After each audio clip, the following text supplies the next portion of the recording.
Bonjour YouTube, je suis Sébastien et voici une alternative à la motobineuse présentée précédemment. Alors oui, celle-là est 4 fois plus chère, dans les environs de 600 euros, mais c'est une toute autre machine, même si elle se ressemble beaucoup sur un certain nombre d'aspects.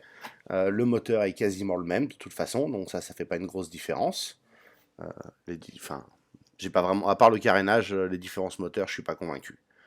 Néanmoins, elle est beaucoup plus endurante, elle semble plus robuste, elle a une marche arrière, ce qui fait une différence colossale.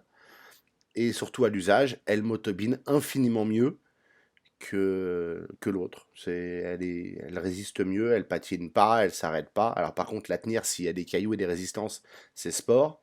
Comme vous pouvez le voir, les poignées sont faites différemment.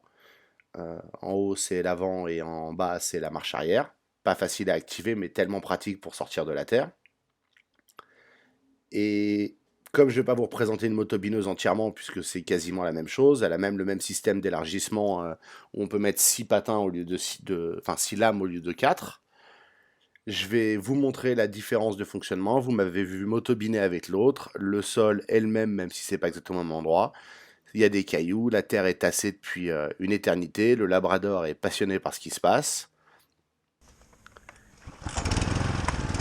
Elle démarre un peu mieux que l'autre parce que je venais de l'utiliser et je viens de faire le plein. J'en ai profité pour faire la vidéo en même temps.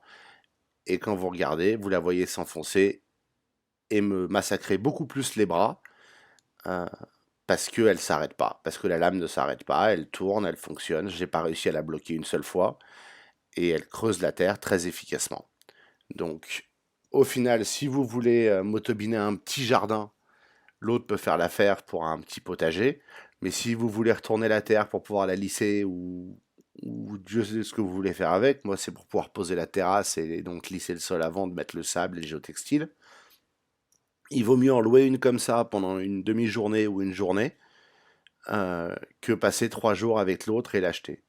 Très honnêtement, ça ne valait pas la peine de supporter l'autre. C'est un achat que je regrette pas vraiment, puisque ça m'a fait rentrer dans le monde des motobineuses et j'ai pu aller jusque-là. Celle-là, on me l'a prêtée. Mais si je devais remotobiner quelque chose de plus de 2 mètres carrés, je louerais une comme ça, ou j'essaierais de réemprunter celle-là, plutôt que de m'emmerder avec l'autre motobineuse qui est trop molle et qui n'arrive pas à labourer le sol efficacement. Celle-là, par contre, elle va vous massacrer les bras et vous allez le sentir passer. J'en ai fait pendant une demi-journée, j'ai pas pu plier les bras pendant une semaine. Donc, prévoyez, entraînez-vous, éventuellement envisagez un système de relais avec d'autres personnes pour arriver à durer. Mais voilà ce que je vous recommande si vous voulez utiliser une motobineuse. Si vous regardez ma tête, vous pouvez voir que je souffre, que j'en peux plus, mais je suis en train de labourer 75 mètres carrés en moins une heure et demie, alors que j'ai mis plusieurs jours avec l'autre à labourer 45 mètres carrés. Et ça, je me ferai plus jamais avoir sur ce coup-là. Je préfère souffrir pendant 2 heures que, honnêtement, m'emmerder avec une motobineuse pendant 3 jours. C'est vraiment pas passionnant. Comme vous pouvez le voir, elle s'enfonce très efficacement dans la terre, malgré le fait qu'il y ait des cailloux, des ardoises et tout un tas de petites choses qui traînent dedans.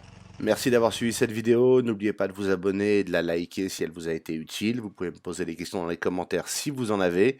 Et on trouve des motobineuses dans les grandes surfaces de bricolage et en location dans la plupart des magasins de tondeuses et de tracteurs.